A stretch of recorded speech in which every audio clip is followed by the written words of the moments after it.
বিয়ের কথা বলে বলে তো আমাকে একটা মহিলা মাসে 8 মাস ভাড়া রাখে নিজের ইচ্ছা মতো ব্যবহার করে করে এখন বলে বিয়ে করতে পারবো না। স্বামীকে ডিভোর্স দিয়ে বিয়ের দাবিতে প্রেমিকের বাড়িতে অনশন করছেন 2 সন্তানের জননী। বিয়ের প্রলোভন দেখিয়ে প্রেমিক একান্তে সময় কাটিয়েছেন বহুবার। প্রেমিকের বিয়ের আশ্বাসে প্রথম স্বামীকে দিয়েছেন তালাক। পরে ওই নারীর সঙ্গে তার কথিত প্রেমিক সব ধরনের যোগাযোগ বন্ধ করে দেয়। তাই বিয়ের দাবিতে ওই প্রেমিকের বাড়িতে অবস্থান নিয়েছেন তিনি। সংসারে আমি স্বামীর সাথে মানায় নিতে পারিনি, এই জন্য আমি থাকতে চাইনি। আব্বু আম্মু আমাকে খুব মারধর করতো এই জন্য। তারপর আমি বাসা থেকে চলে আসার পরেও আমাকে বলছে আমি সাহায্য করবো না, তুমি আসো, ঢাকা থাকো না, একা মেয়ে মানুষ কি করবানে, ডাইকি নিয়ে আসি। সুন্দর করে এক ভাবিরে বাড়ি নিয়ে যায়, গোসল করালো। গোসল টোসল করানোর পরে বলছি রাত হয়ে গেছে, এখন তো কোথাও যাওয়া যাবে না। এটা বলে নিজেদের এই মোড়ের উপর একটা অফিস আছে, ওইখানে নিয়ে যায়।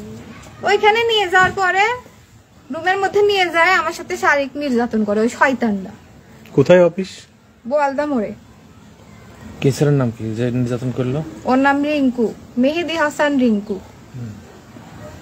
নির্যাতন করার পর তখন আমি খুব কান্নাকাটি করতে থাকি। তখন আমাকে বলে কান্দো না, থানা পুলিশ করো না, আমি তোমাকে বিয়ে করব। বৃহস্পতিবার সকালে কুষ্টিয়ার সদর উপজেলার হাটস হরিপুর ইউনিয়নের বোয়ালদহ গ্রামে রিঙ্কুর বাড়িতে অবস্থান নিয়েছেন ওই নারী। জানা গেছে প্রেমিকা এসেছে টের পেয়ে বাড়ি থেকে পালিয়ে গেছেন মেহেদি হাসান রিঙ্কু। আমার আগে বিয়ে হয়েছিল, 2টা বাচ্চাও আছে।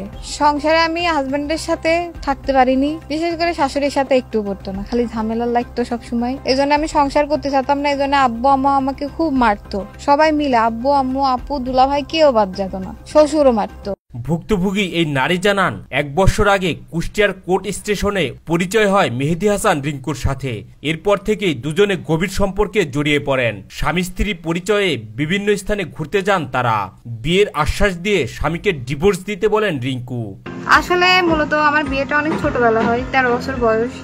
আর তখন আমার হাজবেন্ড অনেক বয়স হচ্ছিল, আমি প্রথম থেকেই মানতে পারি। হঠাৎ এই শুক্রবারের আগের শুক্রবারে মেয়ে দেখতে গেছে, দেখতে যাওয়ার পর বাড়িতে আসলো, আসে আমাকে বললো আমি তোমাকে বিয়ে করতে পারবো না, আমার ফ্যামিলি মানবে না। প্রেমিক রিঙ্কুর কথায় স্বামীকে তালাক দিয়ে দুজনে অন্যত্র রাত্রি যাপন করেন। এরপর থেকে বিভিন্ন স্থানে তারা স্বামী স্ত্রী পরিচয়ে থাকতে শুরু করেন।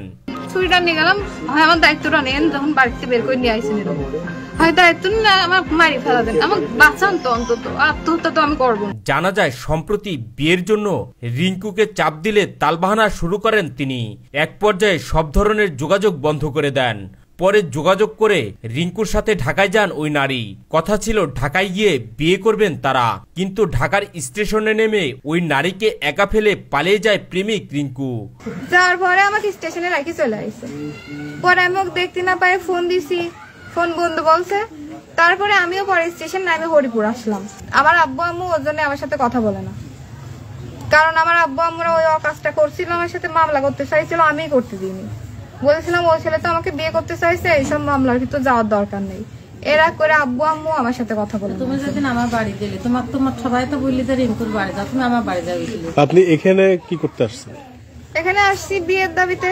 এখনো আমাকে বাড়ি থেকে বের করে নিয়ে আসে, এরকম আলাদা করে রাখছে, খরচ খরচা দেবে না। এদিকে বাড়িওয়ালা বলছে তুমি নেমে যাও, তাহলে কোথায় যাবো আমি? ভুক্তভোগী এই নারী বলেন বিয়ের প্রলোভন দেখিয়ে প্রেমিক রিঙ্কু তার সাথে বিবাহ বহির্ভূত সম্পর্ক করেছেন। তার বিয়ের আশ্বাস পেয়ে স্বামী সন্তান বাবা মা ছেড়ে চলে এসেছেন। এখন বিয়ে না করলে আত্মহননের পথ ছাড়া তার কাছে আর কোনো উপায় নেই। ইচ্ছা মতো ব্যবহার করে করে এখন বলে বিয়ে করতে পারবো না, খরচ খরচা দেবে না। এ বিষয়ে কুষ্টিয়া মডেল থানার ভারপ্রাপ্ত কর্মকর্তা বলেন লিখিত অভিযোগ পেয়েছি, ঘটনা তদন্ত করে ব্যবস্থা নেওয়া হবে।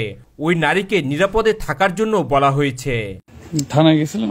থানায় গেছিলাম। কি বলছেন? থানায় যায় ওসি সময় দেয় বলে ব্যস্ত আছি, মেয়ের সাথে তোমরা মীমাংসা করে নাও। করতে চাই, এরা তো আমার সাথে দেখাই করতে চায় না, আমার সামনে আসবেই না কোনোভাবেই না।